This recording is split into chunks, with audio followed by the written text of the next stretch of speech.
Rockstar gang, what up? What up? Appreciate everyone in this live stream. Appreciate everyone coming through. Shout out to everybody in the chat already. What is up, ladies and gentlemen? No, I haven't seen you since Wednesday, but it's all good. Been putting out some content for you. A lot of stuff going on around the league. We all know that. Got a lot of head coaching and OCs and now defensive coordinators getting hired. Seeing a lot of people, young guys get picked up. Seems like that's going to be the thing going around the league right now, is that a lot of young guys are going to be getting their shots throughout the league, right? We saw, Christian Parker, the former, what was he? A pass game coordinator, defensive backs coach, or something like that with the Eagles. I think that's what it was. I did a video on it. I can't remember what he was. I don't know why I can't think of it. But anyways, he's young.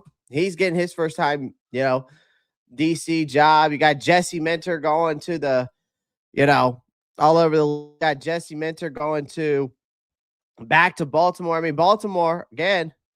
Let's not forget about it. Baltimore, Jesse Minter is the guy that was there. So a lot of guys getting hired, man. A lot of guys getting hired. And that's the biggest news around the league. And then obviously the biggest news is obviously Sean McDermott getting fired over there at Buffalo. Now Buffalo is looking for their new head coach.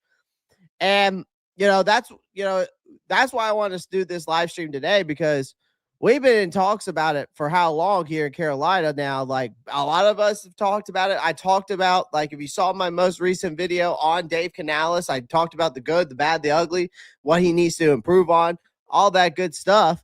And we'll do a little recap of that. But, it's hard for me to sit here and say that the Carolina Panthers do not need a true play caller. All right. And we're going to dive into all of that and why. T Thompson, what's good in the chat? We got Trizzy in here. What's good, Clay? My Carolina Panthers family in the chat. What's good? SC Panthers boy 803. What's good? So as you can see, Carolina Panthers adding a play calling OC ? As you can see on the overlay here. Shout out to our sponsors at BetUS. Shout out to them for coming through. Of course, link is in the description of this live stream if you are a betting degenerate like myself. So again, shout out to everybody in the chat. This is going to be a good show. And I got more content on the way, man. Listen, just because the season's over with does not mean that I do not have more content on the way. If you haven't seen my most recent shorts, I talked about Nick Scorton. I talked about maybe Trey Hendrickson coming to the Panthers. All right. Talked about that. So go check out those shorts if you haven't already. Got some more videos coming out. We'll do some more draft content as we keep going as well. That'll be coming out. Y'all guys make sure you tune into all that. All right. All right. So I'm going to pull up something here real quick.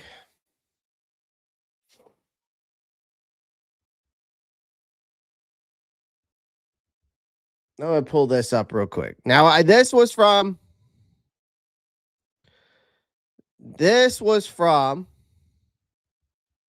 all right. This was from my most recent video. Again, go check it out if you haven't already. And I was talking about the good, the bad, and the ugly with Dave Canales, right? That's what we were talking about. The good, the bad, and the ugly in my most recent video. So this is what Dave Canales did right. I thought that he took a team that was obviously projected to be a bottom tier in this league. Nobody predicted that Carolina was going to be as good as what it was. Nobody projected that. Okay, nobody projected this team to win. I mean, there's some people out there that projected this team to win 13 games, let's be honest. But there was nobody out there that projected this team to really show in and show out what they truly are. And they took a team projected to be bottom tier, and we finished 8-9. Okay. I projected 8 to 9 wins. All right. I was kept it realistic. I thought we were going to finish second in the South. But we won the NFC South, right? For the first time since 2015. Kudos to Dave Canales on that, right?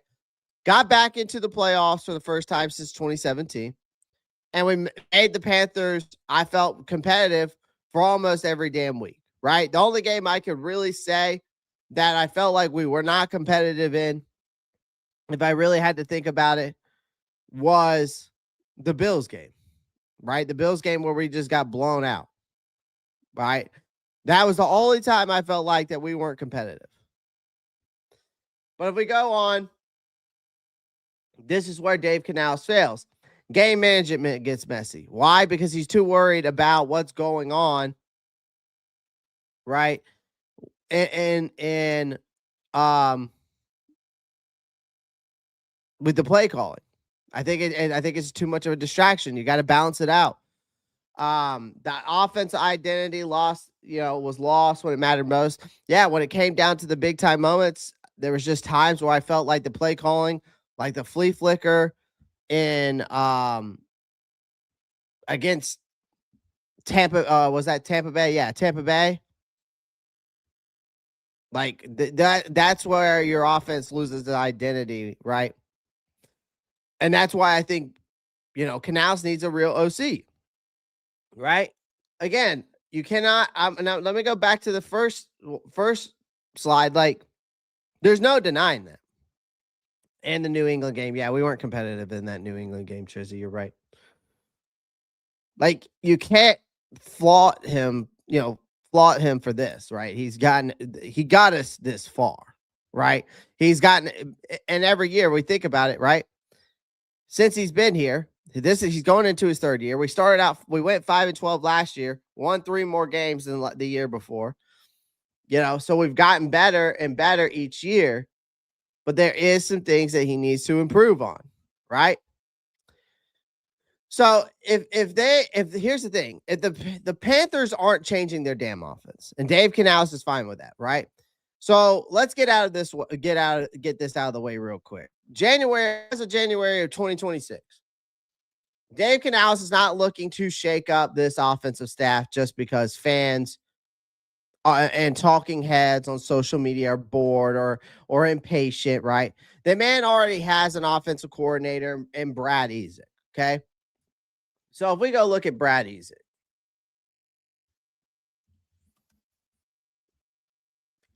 again, I'm not saying I'm against Brad Idzik, but here's Brad Idzik. This is your offensive coordinator currently. I'm not pissed off at Brad Idzik. I don't think he's ready for an offensive coordinator job. I'm just going to be saying. But this is the guy that's been with Dave Canales since he's walked into the building, okay? And not despite what half of Panthers Twitter seems to believe, Canales isn't itching to hand over play calling duties. In fact, after the 2025 season, he straight up said he doesn't see himself giving up the role for the 2026 campaign. So when that translates to me that this is still my offense, my play sheet, my responsibility.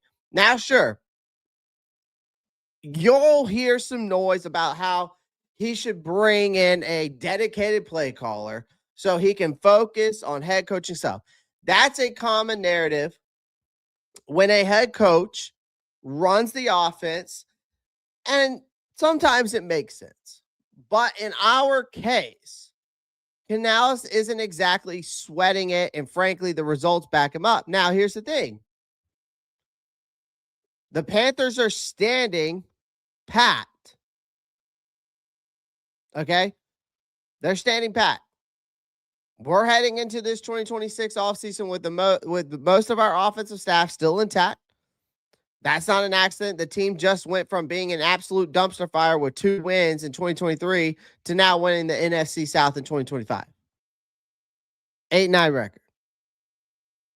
It's not a sexy record. It's a hell of a turnaround, and it bought Canales a ton of credit. So instead of ripping things apart for the sake of change, the Panthers are leaning harder into continuity. And for a younger quarterback in Bryce Young, that matters way more than people like to admit. Now, the offensive brain trust, a.k.a.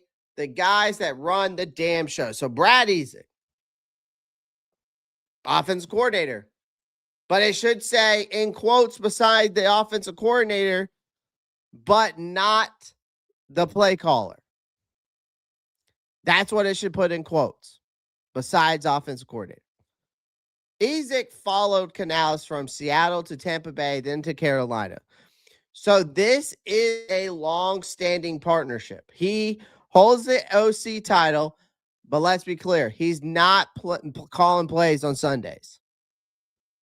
That's what Canales is doing. What Idzik does is handles the game planning, delegation, keeping the offense organized during the week.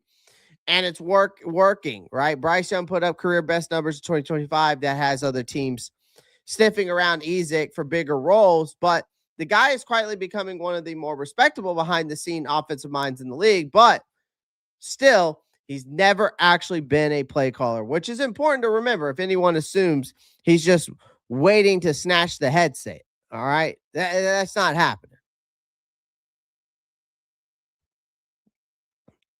Best friend as the OC, then my dog as security.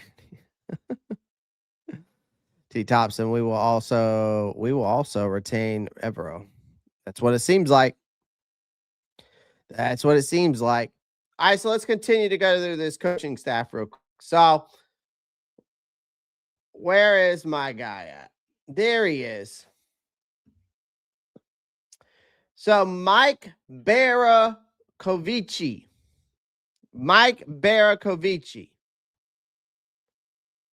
is another guy that we got to give credit to. Now is the pass game.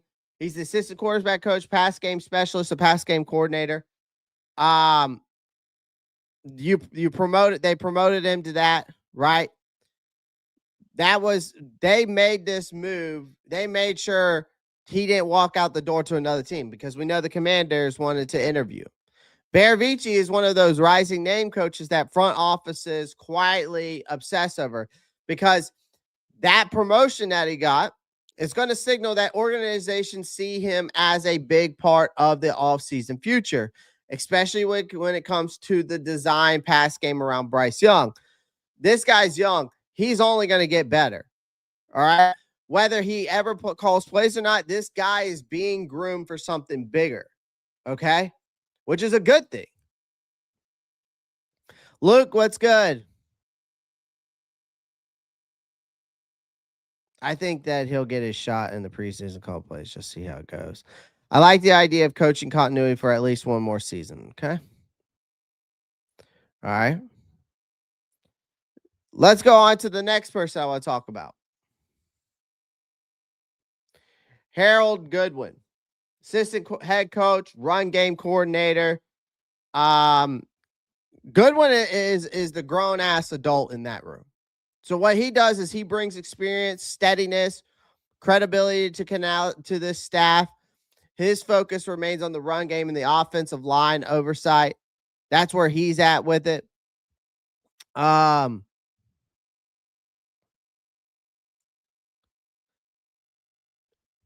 right.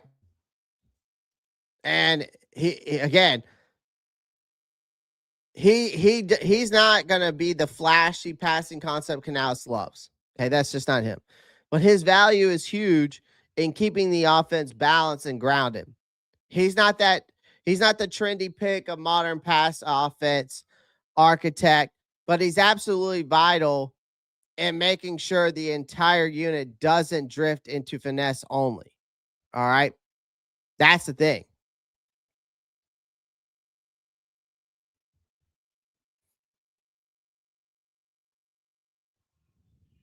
Hold on 1 second, chat.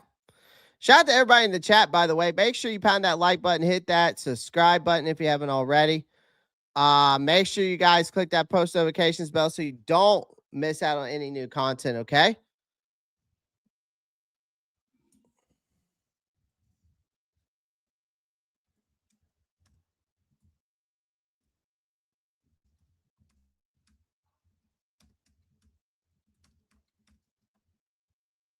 Hold on 1 second, chat.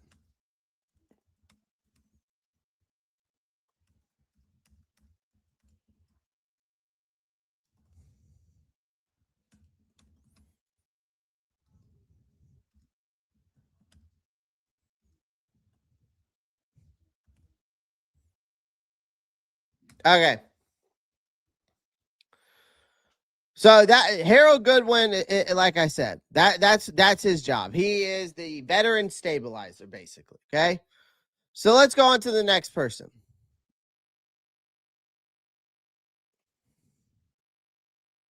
We got the quarterbacks coach, Will Harriger. Will Harriger. All right. Basically, Will Harriger's job is very simple, ladies and gentlemen. What's up, Bee's Knees? Appreciate you dropping by. Appreciate you dropping by.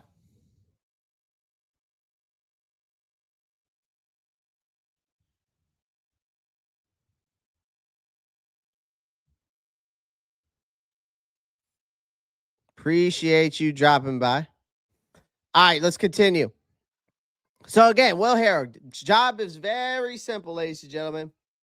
Okay, quarterbacks coach, basically Bryce Young's personal mechanic. And Harriger's job is simple, directly develop Bryce Young. So mechanics, footwork, read, confidence, all of it runs through him. And given Bryce Young's leap in 2025, Herrig is quietly doing a hell of a job as well. You got to give credit to Herrig and probably Bercovici and Canales. All right. I feel like those are the three guys that are mainly working with Bryce. All right. All right. So at a glance, you look at all the coaching staff, right? If we're looking at all this coaching staff, Dave Canales, Brad Idzik, Harold Goodwin, Joe Gilbert. We don't have to say much about Joe. Will Herrig, and then we're going to talk about, again, we talked about Mike Bercovici, okay? You look at that, and this is the thing. You got the head coach, Dave Canales, primary play caller. Brad Idzik, offensive coordinator, game planning, delegation, not calling plays. Harold Goodwin, assistant head coach, run game coordinator, run game design, veteran leadership. Mike Bercovici, pass game coordinator, was quarterbacks coach. Now is the pass game coordinator, pass game design, promoted. All right, 2026. Will Herrig, quarterbacks coach now, direct develop of Bryce Young. So here's the thing. The question I have to ask you guys, and maybe it's the same thing. Do you think there's a change coming? Maybe. I don't think that's going to happen yet. There has been some speculation that this offense hits the wall. Panthers might look for a seasoned play caller, and that's fair. If things stall out, someone's going to get that side eye.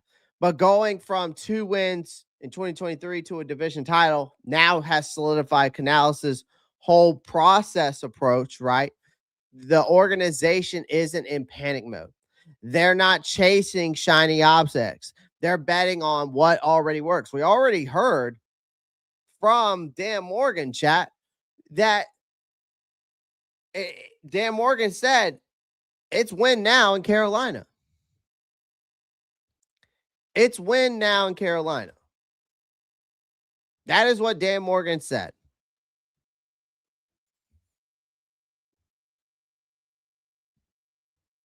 That is what literally Dan Morgan has said.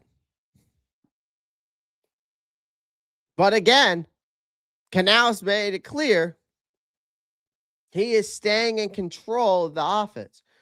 You got Dan Morgan, who also seemed like when we heard him speak, hasn't completely shut the door on changes down the road, but he also has been crystal clear that any decision about play calling rests entirely with Canales. So no front office power grabs, right? No forced handovers. Now, if Canales ever gives up the play sheet, here's the thing. That's where we're going to dive into next.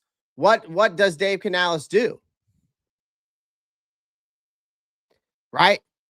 I think if Canales does decide to change things, most likely path will be a promotion within. Okay? Why? Because he's built the staff around his offense language, his philosophy, his system, especially to protect Bryce Young's development. Again, I could see that. I can also see outside guys coming in. I would not be surprised by that either. I would not be surprised if we saw some outsides coming in. Which we're going to talk about a couple of guys that I would take a chance on.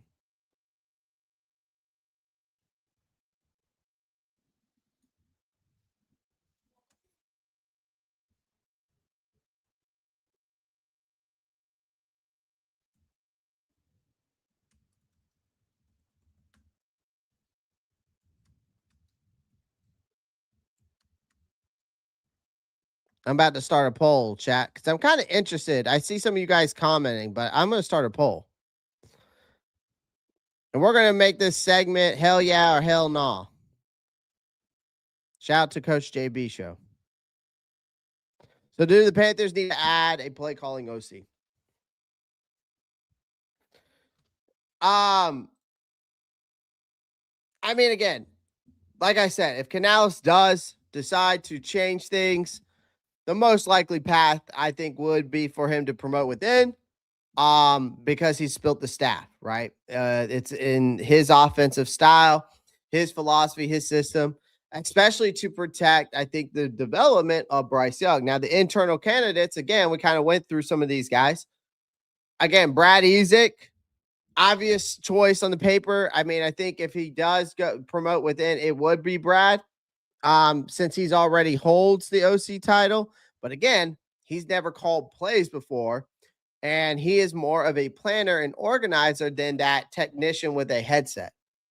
Also, other teams might steal him for bigger roles before Carolina even has a chance. Okay?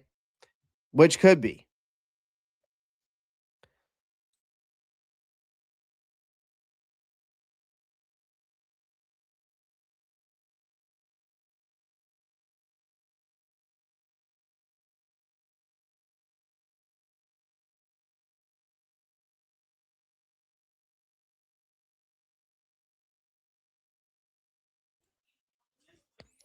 Thank you. All right. Anyway, sorry, chat. And so I can see Idzik, if they do go internally. Now, my next guy would be Mike Bercovici. I know he just got promoted, but he is one of those young guys that, again, like I said, front office love. They drool over guys like this. Again, Bercovici is the name to watch because his promotion screams future responsibility. The way he got promoted to assistant quarterbacks coach, pass game coordinator. The thing is he's young. He is sharp. He's already deeply involved in the pass game design. So if Canales ever wants a homegrown successor, Bercovici fits that profile perfectly. And then my next guy that I think if he did do it internally would be Harold Goodwin. I just don't know if Harold Goodwin is a good play caller. I don't know much of him as a play caller. I don't know if he's ever called plays. Maybe I'm sure he has. I mean, he's been coaching for over 20 years, probably even more. Obviously, a well-respected veteran, but his expertise leans towards the run game and the offensive line rather than this modern pass-heavy system that Canales favors. He's more likely to retain a stabilizer than become the main offensive architect, right? But if we're looking outside, right? Well, what about looking outside, right? Who are guys that Carolina could go look at? Who, if they did decide to bring someone in, who are guys that they could go look at? All right. Well, I'm going to give you a list of names, and then I'm going to break each name down, why they're a good fit. All right. And why there may not be a good fit. All right. If Canales does decide to bring in someone from outside, it almost certainly will look from someone tied to either that Pete Carroll or that Sean McVay coaching trees, because that's where this offensive DNA lives. So veteran options out there. I'm going to just start bringing up names.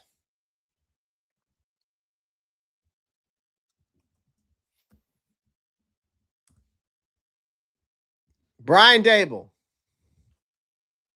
Names like Brian Dable Arthur Smith could be floating around, who are still floating around.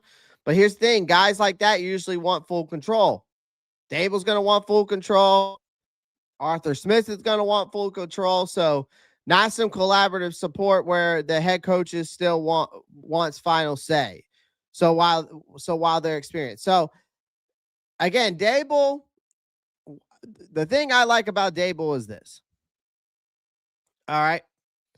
Brian Dable, what he brings to the table is that he has proven to develop a quarterback, Josh Allen, for example, aggressive, creative play caller. That's what he is. Strong locker room presence. Okay. He's still available out there. Knows how to build an offense around a quarterback's strengths, experience in pressure situations, postseason football. Why I think he would fit here is Dable knows how to elevate talent, especially a quarterback, right? If we want to accelerate Bryce Young's ceiling quickly, I think Dable's track record makes him appealing. Why I would say it's very complicated is that Dable doesn't really do collaborative, okay? He wants full control. He wants full autonomy. He wants the final say, all right? That will directly clash with Canales wanting to remain the offensive architect. This would be more of a power sharing situation than a true OC role, and those rarely last. All right. Another guy that I would look into, Arthur Smith. Not the biggest Arthur Smith fan in the world. I'm not. I love the stash though. But what he brings is an elite run game designer. That's for sure. The thing about Arthur Smith is that he can design all types of shit. If Jonathan Brooks comes back, you guys still got Chuba Hubbard, ETN. He'd be able to maneuver those guys around and use them in so many different ways in our run game. He's strong play action concepts. He does very well with heavy usage of tight ends, physical football, right?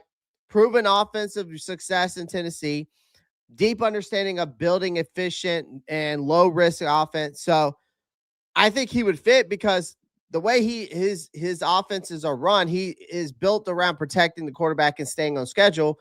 That aligns with Bryce Young's current needs, right? I like Arthur Smith from that standpoint. He could help Carolina become more physical, more balanced, hard to defend in the red zone. Again, this is where it gets complicated, though. Smith's system is very specific and it's very rigid, right? He also expects to control the offense, and his philosophy isn't fully aligned with Canales, right? More modern, more space-heavy passing approach. Again, ego plus control issues. See, veterans bring experience, but then there's also the power struggles that come along with guys like Dable and Arthur Smith. So again, those are guys that you're looking outside looking in, right? But the better path, I think, is better to go get some young system fits, right? And I'm going to give you a few two names that I really, really like. All right, two really names that are young out there that we could probably go and look at.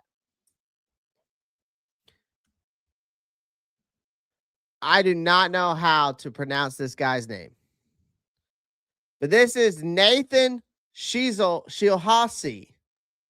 All right, Nathan Shilhasi.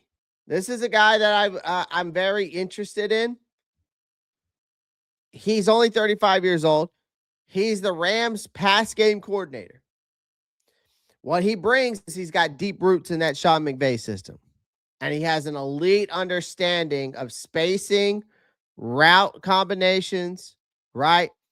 Another thing that he brings together is motion, experience designing explosive passing concepts, strong in the red zone creativity. That's one thing I do like about him. He's a play caller, player-friendly offensive teaching style. He would bring why he's a perfect fit here, in my opinion, is that he would bring a modern pass game innovation without changing the identity of the offense, right? So the Rams offense emphasizes pre-snap motion, defensive manipulation, right? You got that creating easy throws, yak opportunities. That's one thing I love. I think the yak opportunities really fits with our wide receiver room. And all of that really does fit as well with Bryce Young, where what he needs to do to thrive. And he wouldn't try to replace Canales' offense, right? I think he would enhance it, if anything. I think Nathan also fits Canales' preference to collaborative coaching, where, the OC contributes but doesn't hijack the operation. You know what I mean? So that's another thing that I'm at with him. Okay. Guys, do me a favor. Make sure you hit that thumbs up button. I would greatly appreciate it. We got 25 people watching. We only got 13 likes.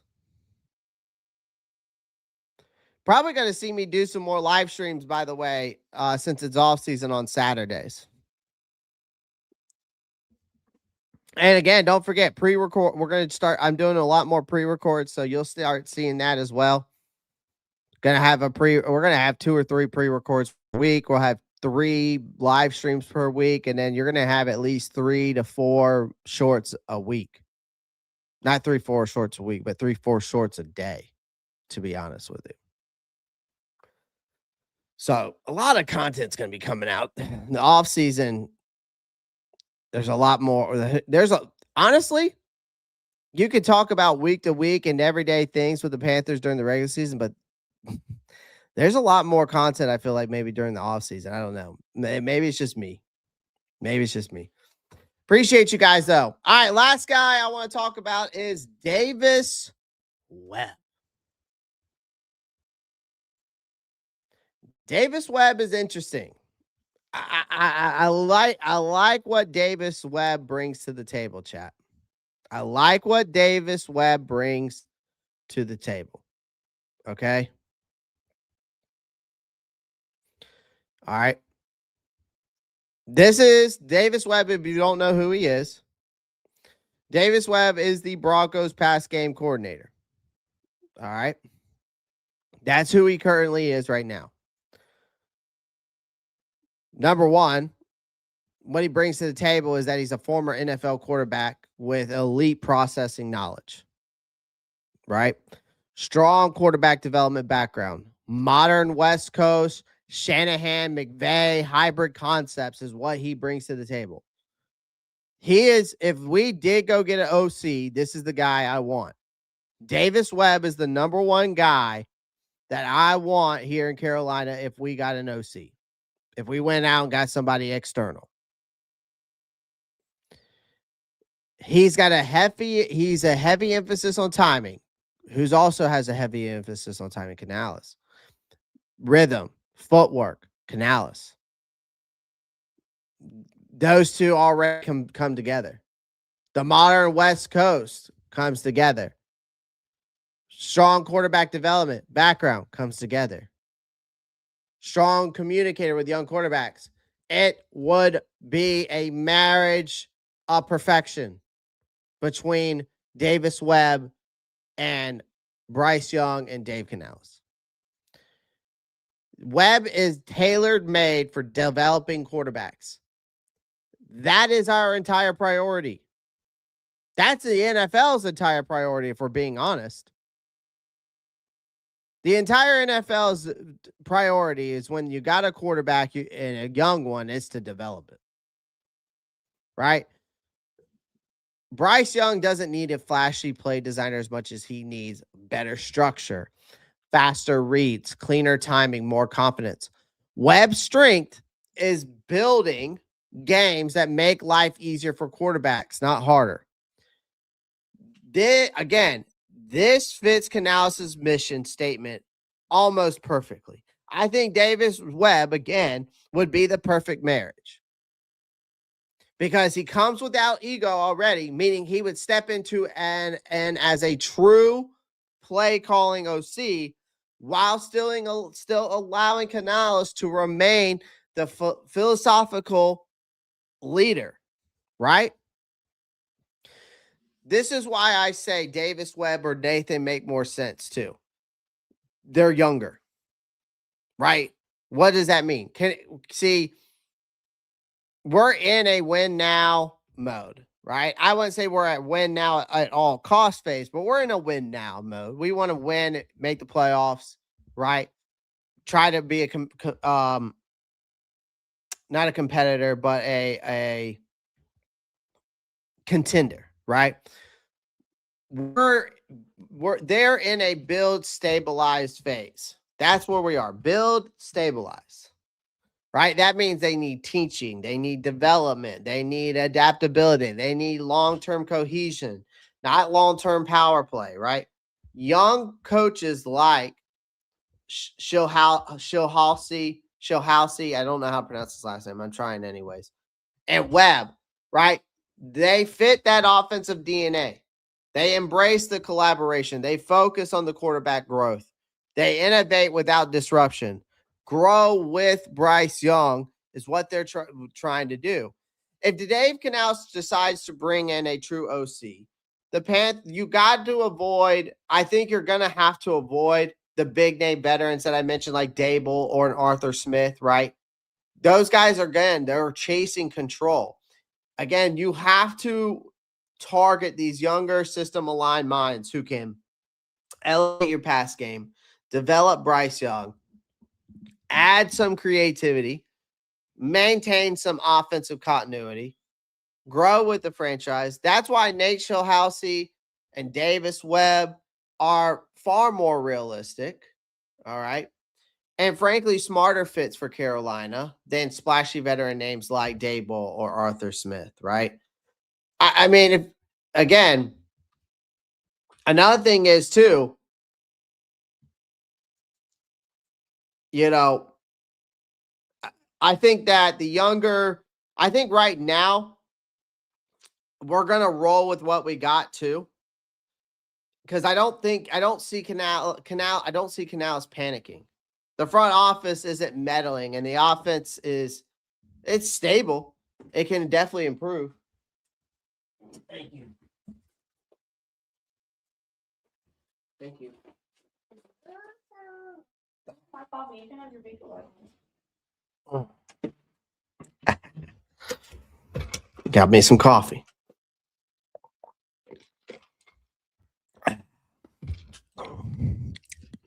But I think also, things could change. I mean, I know as of right now, Dave Canales is still running the offense. He's still going to call the play, still very much in control of how things will evolve. And unless the wheels fall off, there's no reason to mess with that. I mean, again, here's one thing clear.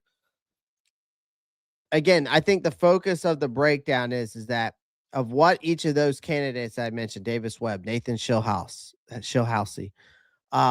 candidates bring to the table, they actually make sense for Carolina, right? Right. That's the focus of this breakdown. So, anyways, so those are my two guys. If there's anybody else that you want that you would think fit, please let me know in the comments. I would greatly appreciate that. But if you're comparing the two, I like Davis Webb over. I like Davis Webb over Nathan Shilhalsi, but Shilhalsi is a nice pickup. So let's get to some of the comments here. Awesome to hear possible OC because Canales needs one for sure to help with his development as head coach as well. Luke says, nah. I'm not sure what he's saying nah to. He's just Canales' bestie. So for me, I don't see it with Bradley neither. Carolina should have talked to McDaniel. I don't think McDaniel's going anywhere. And I don't think McDaniel would have came here in the first place, man. He can't vape in the locker rooms. He's not gonna be able to vape in the locker rooms in Charlotte, North Carolina. So he's gonna be out, man. If you can't vape in the locker rooms, he's out. He can get away with it over there in LA. You know what I mean? So plus, you could smoke weed over there.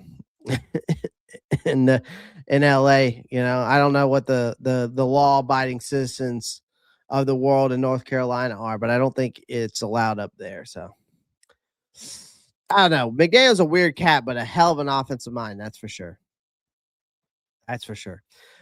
Dable also now has worked with running backs. I like Dable, but again, he's going to want full autonomy. He's not a guy that's the issue with the veterans, man. They want full autonomy. And when that happens, then that too many egos becomes once again here in Carolina if you bring somebody in like that. They should draft Sadiq from Oregon. I don't think so. I think that they will go an edge rusher or linebacker in the first round. I think if you could get an Eli Stover, I think if you can get an Eli Stover from Vanderbilt, I think you could get him at a better value in the second round.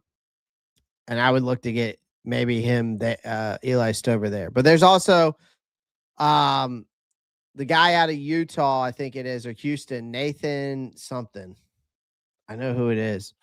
Don't sleep on him. You could get him in the 4th or 5th round. Could be a solid tight end. Has great numbers according to PFF. Canales just needs to be more creative. Canales needs to be focused more on the game management, in my opinion, than he does need to be worried about being more creative. Ganja is better than alcohol. Some might say that. Some might say that. Again, I would love to get Sonny Styles. If he's there, I'm taking him for sure. Brian, you're that's wild, bro.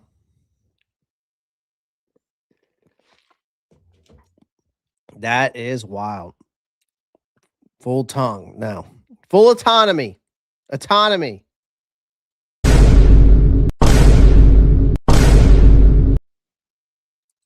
Brad over here talking about some tongue action. Brad, what are you watching over there? Or Brian, what are you watching over there? You watching something you shouldn't supposed to be? Better clear that browser history, Brian. Oh man, shout out to everybody in the chat, man. This is just gonna be a short live stream, bro. This is gonna be a short live stream. I'm gonna get some more content out to you guys. I'm gonna do a video on if the Carolina Panthers should trade away Xavier Legette. Isaiah Likely would be a good fit. Shots up, by the way. Would love to get Isaiah Likely here. I like Isaiah Likely. You probably could get him for a good market value price too. Very athletic, great receiving tight end, and he can block. So, shots up on that one. I went to Coastal, so I've seen Isaiah Likely since he's gone to Coastal. So I like the Isaiah Likely idea.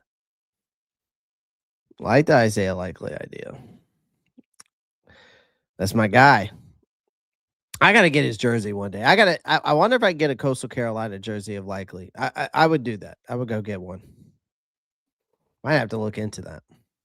So, all right, guys. Well, I'm gonna head out of here. I'm gonna get some more. Some more content out to you guys. All right, so exhale to Dallas. We'll talk more about it. That will be a pre-recorded video. All right, guys. So again, if you are not seeing any live stream, I'm going to show you something real quick before I head out. All right, let me share my screen real quick here. Clay, you got to take your daughter to Dave and Buster's. We were talking about that the other day, Rock. That's hilarious that you're saying that. I was just talking to my wife about that. All right, guys. So you see my screen. All right. Pre-recorded videos are right here. So I just did a Dave Canales pre-record right here. As you can see, these are where your pre-recorded videos are going to be posted in here. All right. And this is where your shorts are. I've already posted that. We're blowing up right now. This one's got 2,800 views, 2,400 views.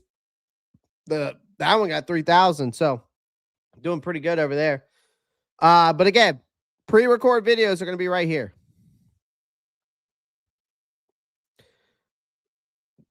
So when I start, those are the pre-recorded videos that I'm talking about. So I record them, I edit them, then I post them. And this is where they'll be. Here, pre-recorded. All right. So go check them out. All right. I'm going to get some stuff up here soon. All right. Appreciate you guys. I will see you tomorrow. Because I'm gonna get some more content out to you guys. So you'll see me tomorrow. I'll get some videos posted. All right. Appreciate you guys. As always, y'all know what to do. Keep pounding. I'm out. Peace.